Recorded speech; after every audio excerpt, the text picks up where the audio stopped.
ang programa Karambola sa DWIZ. Oh! Karambola, Karambola, tuwing umaga.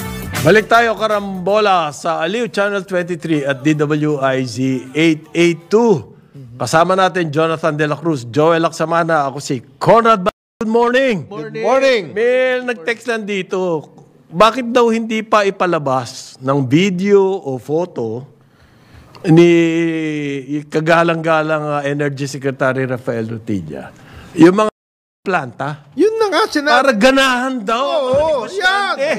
4,000 megawatts daw yan eh. Para ganahan. Natin, ito ba'y bagong inaugurate? Bagong generation Next capacity? year nga eh, next year. Kasi, bakit ina-announce mo na yung... kanina ko pa binabasa itong aking ang daming investors na gustong pumunta dun sa areas na magkakaroon ng mga bagong planta. Kasi sigurado sila. Sabihin nyo. 24/7. Pakita nyo na po yung mga photo. Ito, bagong-bago. Sparkling new power plants. Asan yan? At yung nga tinatanong ako yung mag-i-invest ho sana ako. Oh. Sabi niya, dito sa Camarines Norte, kami ba'y meron 24/7 dyan? Man lang, next year. Power. Power. Hindi pwede. Bakit hindi pwede? Isa kasi sabi lang nyo, 4,500. Kailangan kumuha kayo ng power doon sa website ng Department of Energy. Doon ka magpa-plug in. Doon kayo mag-plug in. Doon po nakalagay yung mga power. Ngayon, ang tanong ng mga pasahero na nandiyan ngayon sa NAIA, ito po bang cooling tower? Maayos na po dahil meron ng energy supply. Okay. Okay. Kaya, pinakamaganda dyan, Sek. Ako lang, maganda, ilista nyo na. Ito yung 49 plants versus ito yung kanilang capacity. In other words po, ang problema natin ngayon, puro salita at nagkakaroon tayo ng credibility. The more problem po ng credibility. Kasi, ang nararamdaman ng tao, kinakapos ng kuryente, nagba-brown out, tapos sasabihin nyo, next year, okay tayo. There is a light at the end of the tunnel. Ayun ang kanila. Yun, ang kanila. Objective. Kaya nga, maniniwala ba yung tao kung puro salita ka lang? Ilista. Well, pag inulit-ulit mo pa yan. Sabi nga, sana pabubuko ka na sa tao. Magpa-photo na lang, magpa-video ng mga bagong power plants. Na sinasabi. Okay. Ang power presentation yun, maayos. Itong 49 plants, PowerPoint, itong 49 na ngayon, ma-maintain yan sa ganito. Ito, mga bago na ito, yun. Yung retrato, hindi pa actual power plant, artist perspective. Detalyado. Yun ang maganda. Sigurado maniniwala ang taong bayan dyan. Kung alam nyo po, kung talagang totoo yung mga sinasabi mo yung mga bago, magtitiis naman ang taong bayan. It will come So, sorry, we had to... It had to come to this. Ganito Kasi napabayaan niya ni Alcusi administrasyon yan So, naghahabol tayo. Yan. Maintindihan ng tao yun. Pero kasi doon na rin, kasi para isang kwadra tong si Popo Lutilla at si Alcusi. Yan ang problema. Mga isang kwadra kayo. Ang audience nyo po rito, actually, yung mga malalakas gumamit ng kuryente. Usually yan, mga business establishment yan. Okay? Yan po ang main concern. Kasi yung mga households, ano ba yung mabulakan lang kami ng pagkain? Walang kuryente yung ref namin. Di ba? Ano ba naman yan? Maliit lang yun. Hindi makapag-aral ng leksyon yung mga bata dahil walang ilaw. Yan. Ano ba naman yan? Pero yung mga providing livelihood. Yan. Yan po ang main market na may yan po yung may malalaki ang concern. Dapat yun ang i-address ng Department of Energy. Nagagalit nga si BBM. Anong artificial? Hindi artificial shortage. May totoong shortage. Hindi artificial. Meron ba nagsabing artificial shortage? Sabi ni BBM. Ano artificial? Hindi totoong shortage. Okay. Eto po, showbiz naman tayo. Showbiz. Oo, involving Maricel Soriano. Okay. Yeah. President Marcos. Direk Eric Mati, makinig ka. Makinig ka, direct. Showbiz. Ito, maayos na maayos to. Napakaganda show. So, may hearing po kahapon sa Senado, di ba? Yung Yes. Committee on Public Order and Dangerous Drugs. Ang chairman niyan si Congressman De La Rosa. Senator. Bato. Ronald Bato de la Rosa. Senator. I'm sorry, Senator. Bato. Pareho pa naman tayo na ulo. Senator Ronald Bato de la Rosa. Yes. Okay. Ito po yung tungkol sa mga lumabas na nagkaroon daw ng PIDEA operation na against Marcos kasama si Marcel Soriano ng anti-illegal drugs operations. Ng PIDEA. At Ng PIDEA. kailan ito? Nung ano to eh? Mga 2012. 2012. 12 years ago. Biglang-bigla lumabas. Oh. Okay. For some reason, nagkaroon ng Ikaw naman for some reason. Oh. Kailangan importante. Importante. National interest to. world global implication po yan. During the hearing daw, ang sabi ni PIDEA Chief Lazo, wala daw pong ganyan nangyari. Ang sinasabi kasi, may report daw to verify na si, at that time, Senator Marcos, gumagamit ng droga. Yan. Anong preba? Anong preba? Wala sa record namin. Wala lahat. Okay, yun ang sabi na. Pero may report. Sabi ngayon nung former agent Na siyang witness. Star witness Jonathan ito. Morales. Puta ka, pangalan ko pa. Siya daw, Jonathan? Yung mga Jonathan talaga. Talaga, maraming problema talaga. Yung mga Jonathan. Okay. Tukayo mo pala Oo to, nga. pare. Anong sabi? Ang sabi niya, siya raw ang gumawa at pumirma Nung nung operation? recommendation to conduct operations Yes. against on Marcos and Maricel Soriano. Okay. At yan daw po dapat na itago ng PIDEA. So wala raw po siyang intensyon ni sumagi sa isip. Wala. Retired na siya. Na magsalita in public. At this point. Yan. Ay, Sa sinamang palad, ito daw pong si Maharlika na vlogger. yan. Inalabas yung mga Mga kopya nung papeles. Yes. Wow. Paano nakuha ni Maharlika yun? Yan. Malalim. Ganito po yung kwento. Ang sabi ni Morales,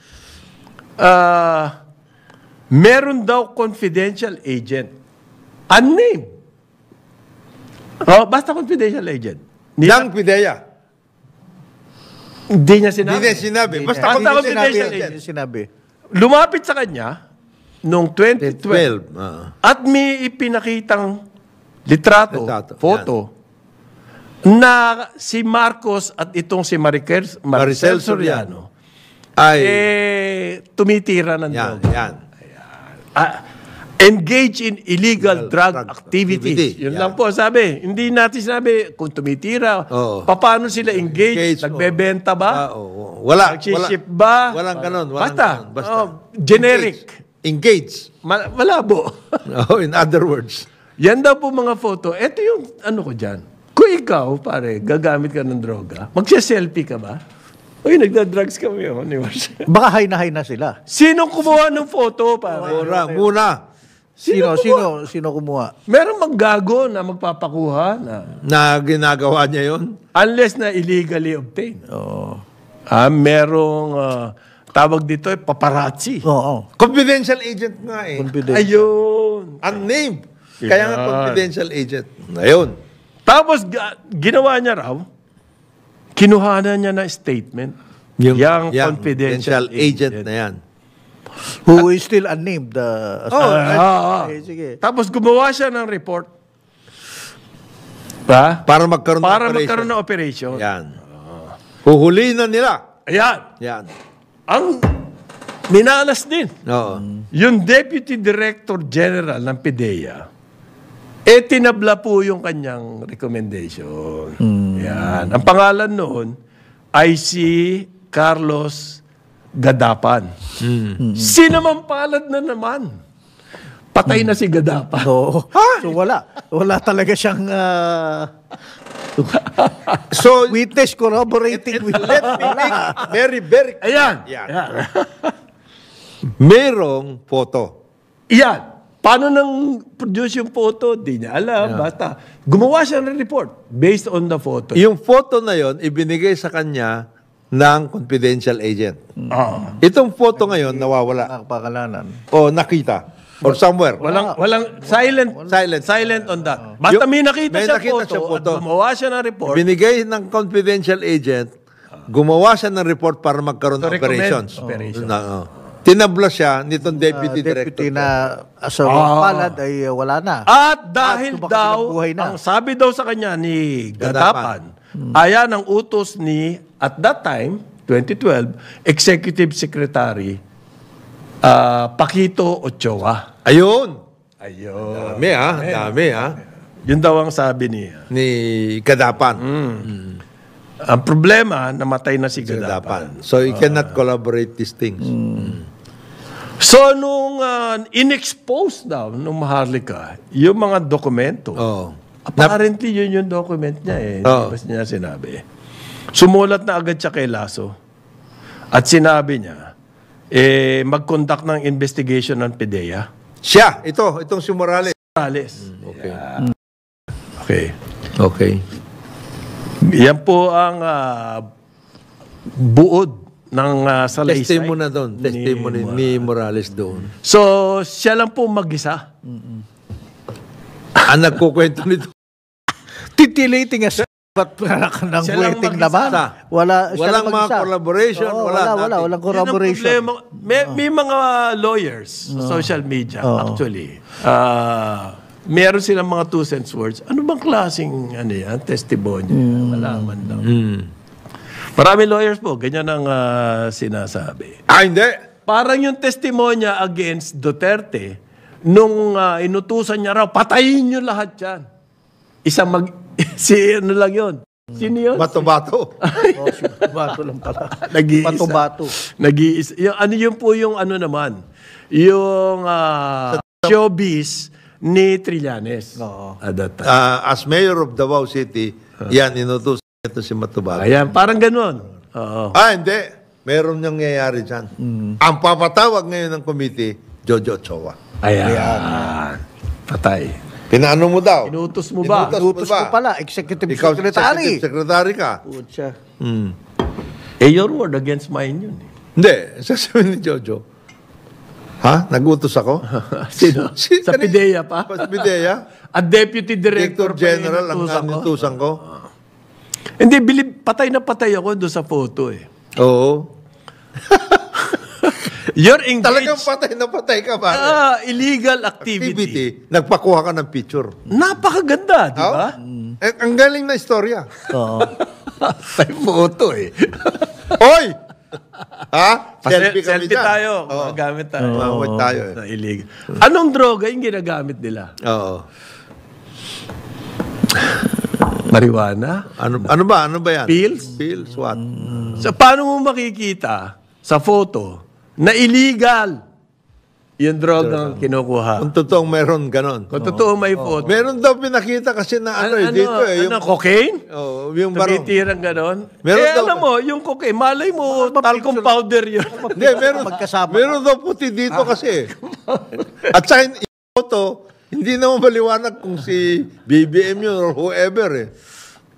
Alam mo, dahil sa story ngayon, nagdududa na ngayon ako pag may makikilala uli ako, Jonathan ang pangalan. Pwede naman daw hidden camera.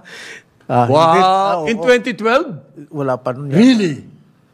Really? Ano ba ang mga camera noong 2012? Real talk lang. In 2012, may hidden camera. At Kung saan man sila doon ni Maricel Soriano. Nagkataon na yung hidden camera nando doon. Tapat na tapat. Tapat na tapat. Ayan, baby. Hindi, pinatong niya sa mesa, Susunod na tanong. Naka-timer. Sino naglagay ng hidden camera? Camera. Yun. Ano, binabantayan nyo si BBM noong pa man? O si Maricel Soriano? Ano ba? Siya bang ano nyo? Aray ko. Naku, dalawang buhay pa na Buhay tatawag. pa, si Maricel Soriano, tatawagin Maricel at pa. saka si Jojo Choa. Diyos ko. At all of a sudden, 2012, biglang lumabas tong 12 years after. 12 years after. wow. Hindi kasi ito si Maharlika eh. Bakit si Morales kung talagang kumbinsido siya Na mayroon na talaga. may prinsipyo na Talagang nung gusto mo. hindi inapprove ni Lumaban siya. nagwala ako. Nagwala. Oo. Boss, ba't naman ganon? Boss, Ganon. na global implication Ito ito. dahil yan anak ng dating presidente. At yan si Marcel Soriano naman sikat na ay artista. Oh, sikat. At saka incumbent senator to. Boss, ba't naman ganon? Hindi Tinatabla mo. Hindi na natin matatanong si boss. Patay na. Patay na wala na eh. Pucha na. Convenient piso. Ikaw naman, nagkataon lang yun. Ano? nagkataon. Oo. Sasabihin ni Direk Nanahimik Eric ako ng- Mati, cut! Mali, hindi ko. Nahimik Talagang, ako. mga Hindi Jonathan pwedeng talaga na yan. Hindi ba pwede ito storya ko? Nanahimik ako ng 12 taon. Niyurakan niyo ang aking Prinsipyo. Prinsipyo. Sisinungaling daw to si Lasso na may mga na walang dokumento. Meron daw dahil siya ang gumawa. Wow. Ang katakataka dito, bakit pinapatulan na Senado yung mga kwentong Oh, yung mga ganyan. Oh. parang yung kay Matubato Itong bureau talaga. na naging comedy. Okay. Saka matindi yung mga witness. Halimbawa, si Lisa, ano yun? Si model. Risa. Risa. Maglalabas ng mga witness na buti hindi nakamaskara to. At circus na po ito Senado natin. It's a Ano ba? circus. Nagpakita siya ng mukha? Oo Ba? Oo, sa TV. Malakas ang loob, ba? Well, ikaw naman. Oo. Magkukwento lang. Maraming pampalakas ng loob Oo, sa bagay. Pampalakas ng loob. Parang Joel, ikaw sanay ka dyan sa mga Pampalakas ng loob. Ito bang script na ito obra Malabo to. kay Direk Eric Mati? Hindi raw confidential Kulang na lang agent, pa. confidential informant. Okay. Okay. Well, Okay. an informant pwedeng confidential. Oh. Okay lang. Okay lang. Nasaan yun? Confidential nga, sir. Yan nga sinasabi ko sa'yo.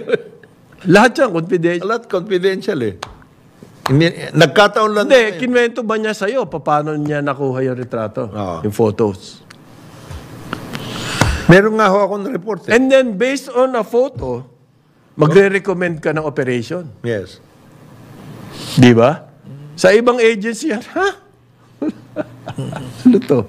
Ito, baka pakana mo lang to Malay mo, splice Oo. yung photo. Gumagawa Kung- ka lang. If it existed at all. At all. May ibang paraan. Di ba? Napakadami pong facts and so on and so forth. Tsaka, Na butas dito sa kwento hindi, dapat nga malaman natin, ano ba talagang record nitong si Jonathan Morales na ito as an agent of PDEA? Baka nagalit sa kanya yung Deputy Director General. Ang problema daw, sinasabi natin, circus na yung Senado. Kayo naman, hindi makakapapel kapag hindi Circus. alam papel. Siguro sabi ng Deputy Director General, Missy Kadapan, gumagawa ka na naman ng para magkaroon ka ng pera, magre-report ka, gagawa ka, istorya. Kikitaan mo na naman ang agency. Ganyan din nangyari sa'yo, 100 times ka na So, nagbibigay sa ganun akin. pala ang PIDEA, based on confidential informant photo, mag-ooperate kayo? Kaya nga siya ginanon ni Deputy Director General. Alam ko na yung alam ko na yung operation mo, nakalima ka ng ganyan Wala naman nangyari. Pero kumuha ka ng pera dito. Okay. Paano kaya ito? Drugs kasi Oo. all of a sudden po kasi, may Nagkakaroon. concern na naman sa drugs. Alam nyo ba, ang mga korporasyon, ngayon, binalik na nila yung drug test Oo. As So, a yeah. requirement, sa requirement. At may nakikita silang mga empleyado na gumagamit. Mukhang bumabalik na talaga ang scourge of drugs. Ayan. Ayan. Kaya po nagsalita ang ano ngayon. Ang Kaya concerned si Senator Bato. Oo, Tinawag Kaya nito. ka tinawag niya. ayan. Yung pong Philippine Coast Guard, nagsalita na rin. Naalala mo yung 1 ton na drug bust dyan sa Alitagtag? Alitagtag. Nagsalita ng Coast Guard? Ay! Anong sinasabi? Kailangan daw po magkaroon ng entry port ang mga yate. Yate. To prevent the Dahil entry of dyan illegal nanggagaling drugs. sa mga yate. Kasi yung apparently yung ginamit dun sa napakalaking shipment, na napakalaking shipment, private yacht. Ang ibig mo sabihin, ang mga yate sa Pilipinas, labas-pasok. Walang ano. Yan. Basta pinapayagan lang natin. Yan po ang sabi ng Philippine Coast Guard kahapon doon sa hearing. Dahil daw po ang kanilang suspicion ay foreign private yacht yung nagdala ng droga. Yan daw po mga yate na yan, diretso na lamang. Sa mga yacht club. Ayan. O kung saan man. Islands, whatever. Diretso. Hindi ba obligasyon ng Coast Guard yun? Halimbawa, sa US, Meron yan. paparating pa lang yan, hinaharang na ng Coast Guard yan. You are in US Yes, territory. territory. Mga ganon. Meron ng... Identify yourself. So, Foreign private yacht, ha? Hindi. hindi, kung meron daw pong port of entry, obligado yung foreign yan magpunta ron. Nag-i-smuggle nga ng droga to eh. Paano umaasahan? Teka, Jonathan. Punta tayo dun sa port of entry. Kasi baka tayo baka maging magkakaso pa itong ini-smuggle natin na droga eh. Ang istorya nga ho, ganito. Galing po ng kwento nitong Coast Guard na to eh. Ang istorya nga ho ganito. Okay. Unang-una, may 2 yate. Okay. Hindi identified to. May 2 yate lang. Foreign daw ang Foreign, suspicion okay. nila. Yung 2 yate na yan, may dala-dalang mga droga. Okay. Okay. Gusto mo magpunta sa port of entry. That will solve the problem. Para may thrill. So, pupunta sila ngayon doon sa Alitagtag. Sinabi na kasi na meron 2 SUV na pinaglagyan ng 1 tonelada. May 2 SUV. At dinala yun doon sa bahay na inuupahan ng isang foreigner, Canadian. Sa Nasugbo. And then from Nasugbo, itinransfer yan dyan sa Photon. Photon na van. Ganon ang entry. Sequence. Pagkatapos itong photon na ito, inarkila lang ito. Pati yung driver, hindi niya alam kung saan dadalhin yung mga karga niya. Hindi niya alam kung anong karga niya. Hindi niya alam Pero kung anong mabigat. karga niya, pero mabigat. Tinanggal yung mga silye. Mabigat. Tinanggal yung mga upuan eh. Mabigat. Hindi at magkakasya, Pero hindi hindi niya tanggalin. alam kung saan dadalhin. At nawala na lamang siya. At nawala na siya. Sabi po ng Coast Guard, kailangan daw magkaroon ng batas Naku. para yung Coast Guard may inspeksyon ang isang mga yate na yate. pumapasok dito. You The are mere fact na foreign Foreign flag flag yan yan, at nasa territory natin, hindi mo na kailangan ng batas. You just inspect. you are entering foreign Yan. territorial waters. Yan. Ang policy daw po nila pag mga ganyan, mga yate, pleasure yacht, hindi raw po subject to inspection. Yeah. Ano kayo? Mali yan. Palitan niyo yung policy niyo. Because you are under obligation. Kasi daw po personal use yan. Hindi. You are under obligation to inspect any foreign or whatever. So, kailangan daw po may mandatory port, lahat ng yate doon lang pupunta. Nako.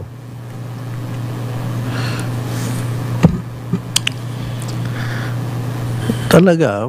Pero sabi ni Lahat Bato, ng yate- sige, gagawa kami ng batas. Pumayag!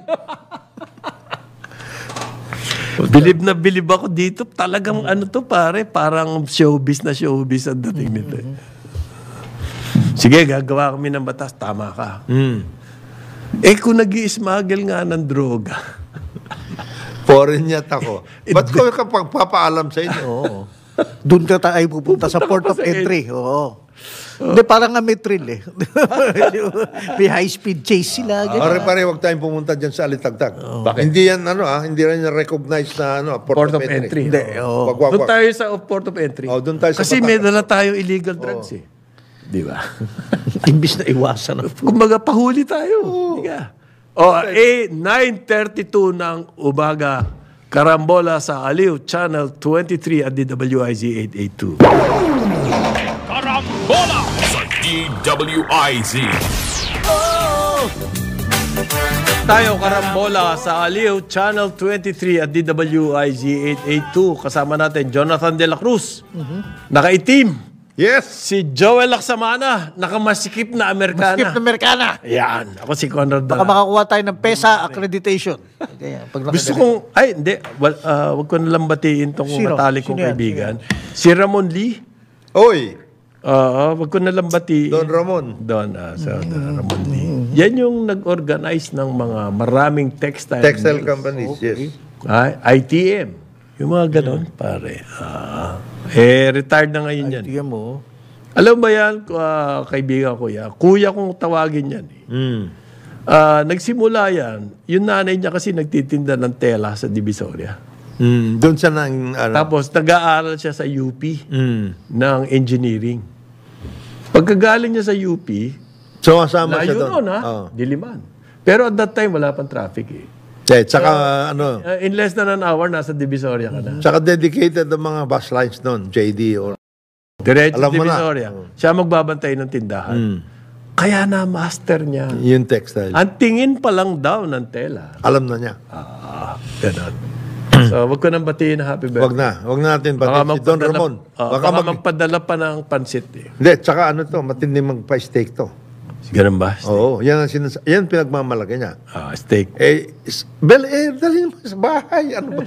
Don Ramon naman. Okay kami dyan sa Bel Air. Madali lang puntahan yan eh. Pero, Tsaka, could have been, ang mga, sa Taiwan kasi, mga Taipan, yung mga nagtayo ng textile mills, eventually they became the Taipans. Dito sa atin kasi pinatay ang mga textile mills ng smuggling. oo. Sobra. Pero ito, totoo siya na nagbantay doon sa kanyang Tindahan. tindahan ng nanay niya. Itong si Morales, si Jonathan Morales na ito, Showbiz. Showbiz. totoong nagbigay ng report sa isang namatay na ngayon na Deputy Director General. Yun ang sinasabi niya. Yeah. Patay na eh. Ang problema, walang prueba lahat ito eh. Kaya nga puro salita lang. So, anyway, Sven Ekternak, aking kaibigan din to, nasa Frankfurt, Germany. Oy. Kahapon niya birthday. Okay. Ayoko siyang batiin din. At saka yung aking schoolmate na si Gus Chiambing. Oy, si Gus. Nasaan ba ngayon si Gus? I think he's in Turkey. Kasi misis niya, Turkish. Ayan, si Gus Chiambing. Kasama natin yan sa... Happy birthday. Oo, yung mga noong panahon na masigasig pa sa babago. Yes. Ayan. Ito. Babago ng ano pa? Sino Ito pa. Ito naman si Mike. Sabi niya, happy birthday naman din sa kaibigan ko si Miss Carol Uipe. Okay. Mike, okay. Sige, Mike. Na ano? Happy birthday daw. Doon. Sa kaibigan niya. Okay, Mike. Ito. Bakit gusto mo siyang, di ba? No. Yun daw po mga jeepneys na unconsolidated, 15 araw pa daw ang inyong leeway para mag-consolidate. Ito yung issue ko rito, Jonat. Ewan ko, if you'll agree, parang John. So, pag nag-consolidate sila, tapos na yung mission. Papayagan na kayo ulit, mag-franchise na kayo. Kasi sabi, ang claim po nila, 80% na raw ang sumusunod doon sa utos na mag-consolidate into cooperatives. Okay. 80%. Yung mga 80% na yun, nagpalit na ng jeep. Ginawa ng electronic vehicle. Basta nag-consolidate lang, you can, again, pwede na kayong bumiyahe. So, yung ba ang target ng modernization? Pag nag-consolidate na kayo, pwede na kayong bumiyahe. Hindi ko rin maintindihan eh. Sa totoo Dapat lang. nakakuha kayo sasakyan na bago na. Hindi. Hindi. Pag nag-consolidate, Consolidation pa lang. pwede na kayong bumiyahe. Using the same decrepit old jeepneys. Na, Ayan. Totoo yun. you didn't take them off the streets. Hindi mo rin natanggal. Hindi, yun ang patakaran. Oo. Yung mga hindi raw nagko-consolidate, you have 15 days. Pag nag-consolidate na kayo, sasamahan nyo na yung mga ibang karag-karag dyan na Pwede na kayo bumiyahe ulit. anong klase modernization program yan? Hindi ko maintindihan. Meron pang Yung leeway na 15 days. Hindi, yun na lang tungkol dun sa consolidation without modernizing. Di ba? It's supposed to be a PUB modernization program. Ngayon, kung nag-consolidate kayo, the first step, hindi ba dapat ang consolidation with modernization? With modernization. Bago sasakyan na. Bago sasakyan ka na. Ba't ka Hindi. magko-consolidate na kayo-kayo lang yan? Hindi, para makuha mo ulit yung prangkisa. Hindi, pag nag-consolidate kayo, you have to, ito ang aking pag-intindi. Pag nag-consolidate kayo, you have to turn over your original franchise kasi the franchise that will now govern your stay on the road is the franchise of the consolidated EV. entity. Oh, no, the franchise of the consolidated entity. Hindi, 80% daw nakakonsolidate na eh. So, Kaya balik na sila sa kalye. Ay, ipaliwanag po ninyo yan para kayong ano ha. Kasi, ang sinasabi, ang pagkaintindi ng marami, kaya kayo nagyayabang na 80% na ang consolidated. Kasi, 80% Na jeep ang mawawala na sa kalye.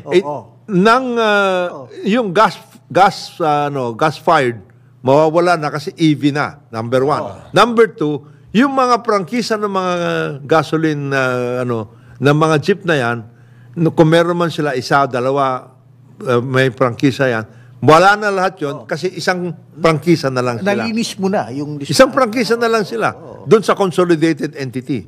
Yan. So, may nagtatanong, kapag daw ba nag-EV na yung mga jeep, saan sila mag-re-recharge? Meron bang enough recharging stations? Wag, masyado na ho kayong advanced yan. Advanced na yan. Advanced na yan, sinasabi nyo. Kasi hindi nga natin malaman kung yung consolidation equals EB. Hindi. Ang consolidation, first step lang yun. Oo nga. Tapos, pwede na ulit kayong bumiyahe, consolidated na kayo. Tapos, tsaka kayo ngayon, Magmo-modernize. magmo-modernize. Journey rin to, journey. Journey. Parang Step by step, baby steps. Baby step. Baby step. Meanwhile, yung hindi nag-consolidate, color. Wala na kayo. Kolorum ang dating nila, kolorum. Pwede na kayo makakabiyahe. I-impound kayo or 50,000 pesos penalty yung operator. Iyon. So, ibig sabihin, ang consolidation, happy na. Happy na ang LTFRB pag nag-consolidate. Anong klaseng modernization program? Hindi ko maintindihan talaga yan. Yung ganun na programa nila. Maski ng baby steps, hindi ko rin maintindihan. Hindi rin, ano? Kahit Hindi yung rin. journey, parang It's not even a naputol yung journey mo somewhere eh. Meron nangyari. Wala pa lang. Wala eh. Kasi, Nakakalito naman. Litong-lito na ako dito sa modernization na to. Ilang taon na yan? 7. 7 years? More than 7 years. Nandun tayo sa phase pala, mag-consolidate kayo. Napalitan na ba yung mga jeep? Nawala na ba yung mga... 7 years? Ano ba yan? Hindi ko naman. Hindi, malaking problema talaga yan. Kasi kung yan ang kanilang way, Walang mangyayari. wala. Nagsalita na po yung private sector kasi maling-mali yung programa nyo Kaya ganyan na naging resulta niyan. Ngayon, yung pong Belkens, yung mga interested, nag-hearing din sa Committee on Health. Yes. Ang sabi po nung CEO nitong Belkens, doktor din siya, Dr. Luis Go. Hindi daw po sila gumagamit ng multi-level marketing. Na nagbibigay sila ng komisyon sa mga doktor na nagre-reseta ng kanila mga gamot.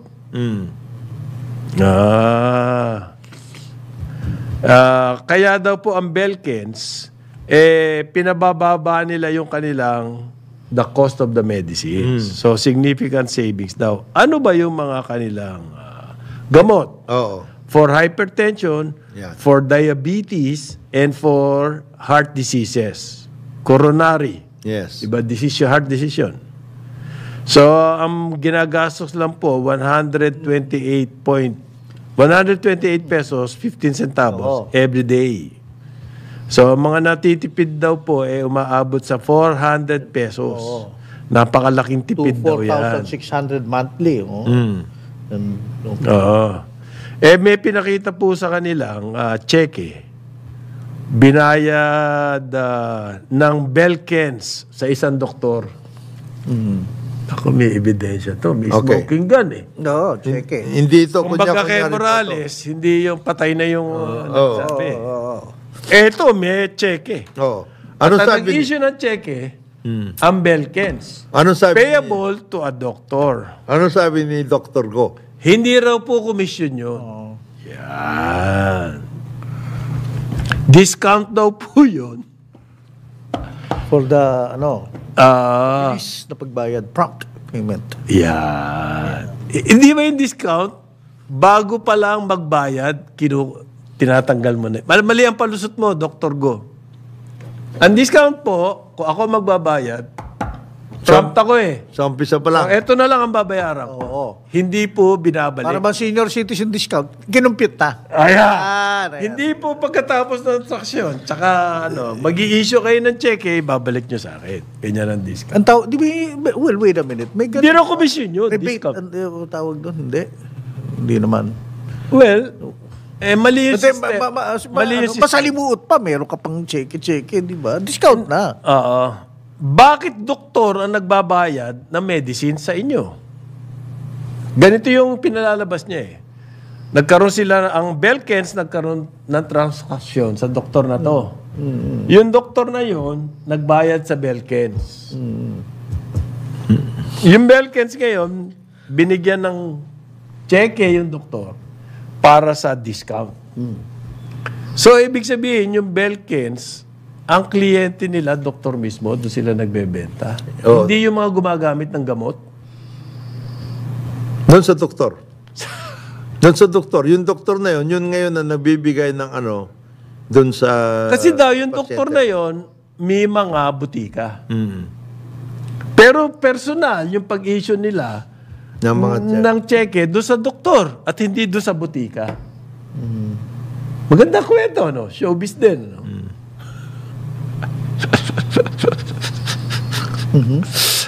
Marami pang butas yun eh, yung palusot na yun eh.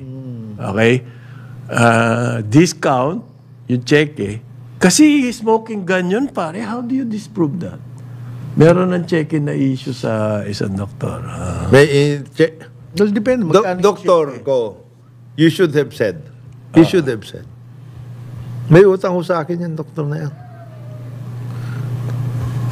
Hindi. Siya nag-issue. Belkens na nag-issue. Siya May utang ako. Issue. May utang utang ako. Utang ako dun sa doktor. Doon sa doktor na yun. Utang na loob. Hindi. Hindi, utang. Kasi pinag-invest ko siya. Yan. Pinag-invest ko siya dito sa isang pharma company. So, utang ng kumpanya Yun daw po sa kanya. Mercedes-Benz na ibinigay ng Belkens sa doktor, yun daw po binili ng doktor sa Belkens. Yeah. A car dealer na rin para ngayon. Yes. Belkens. Yung Belkens kasi, Meron pong Mercedes, Chiding. Sabi ng senador, ba't kayo nagbibigay ng Chiding? Hindi po namin binigay yun. Binili po yan sa Belkens nung doktor. ang unang, Mahayop, dealer na kayo ngayon. hindi. Dapat ang tinanong muna nila dyan ganito. Dealer. Ano po ba ang Belkens? Belkens is a pharmaceutical company. Okay? Or a car dealer. Hindi, yung una. Okay. Sino ho may-ari ng Belkens? Kami po mga doktor. Yan. Para maging maliwanag.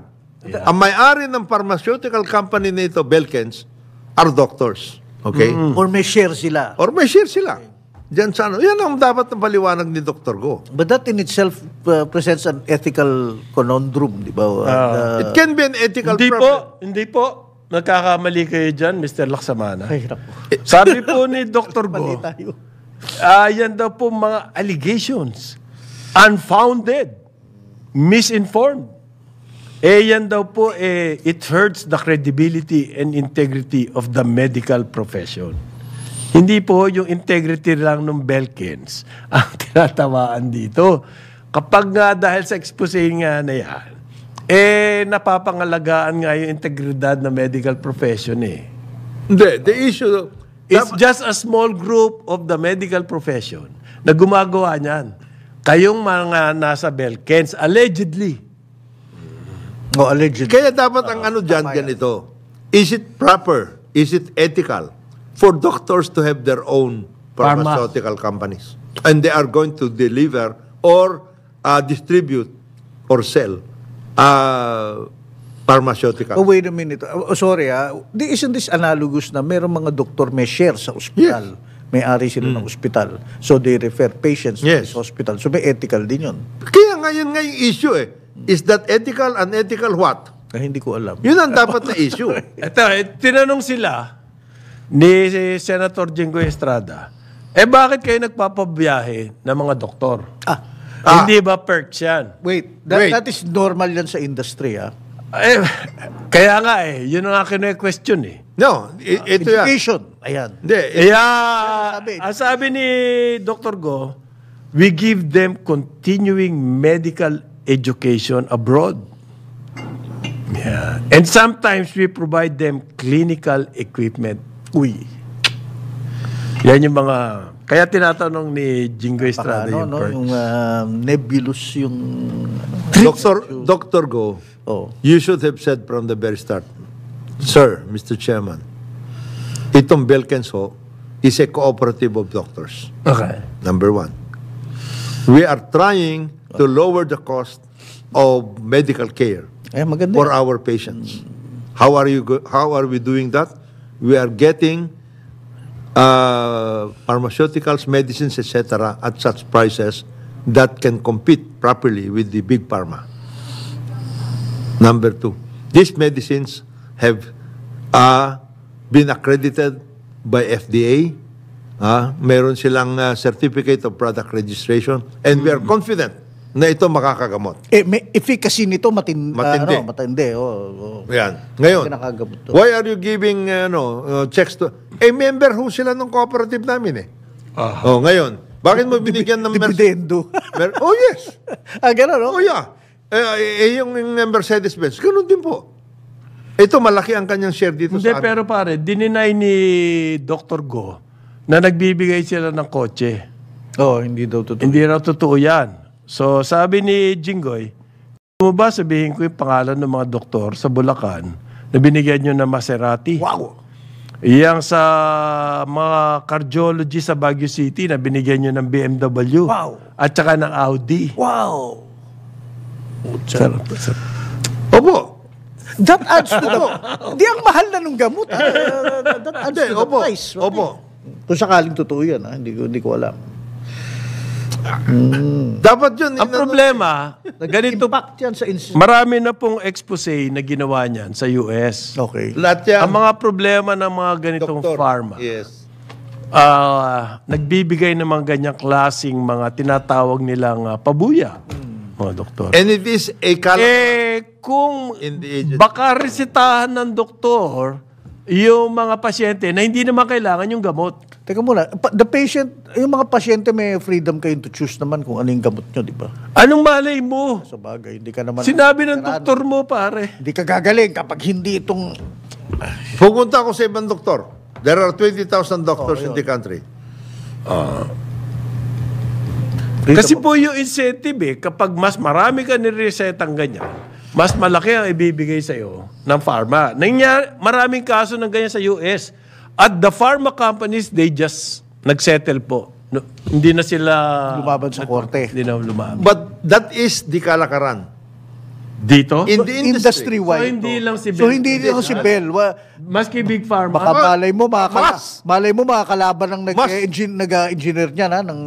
Mas big pharma. Halimbawa, for a long time, yung mga big pharma, yan ang mga nag-sponsor ng mga medical fair, ng mga trips ng doctors, etc. Ganun. Sabi po ni Health Secretary Teddy Herbosa, kapag ganyan ka luho, exorbitant ang regalo, Iba yan. pwede daw ng license revocation. Yes. And it's up to the professional. Regulatory Commission. Yeah. Which is correct. Which is correct. Tama po yan. Okay. Hanggang bukas, dito sa Karambola, kasama natin Happy Labor Day. Joel Aksamana. Joel Aksamana, Jonathan De La Cruz, ako si Conrad Banal. Dito sa Karambola sa DWIC 882 at Aliw Channel 23. Ngayon, susunod na, Ronda Pilipinas, kasama si Drew Nasino. Goodbye. Oh, Karambola, Karambola, tuwing umaga. Sumainyo ang programang Karambola sa DWIZ. Hanggang sa muli, tayo'y magbabalik upang ihatid ang pagtalakay sa iba't ibang mga issue dito pa rin sa programang Karambola sa DWIZ.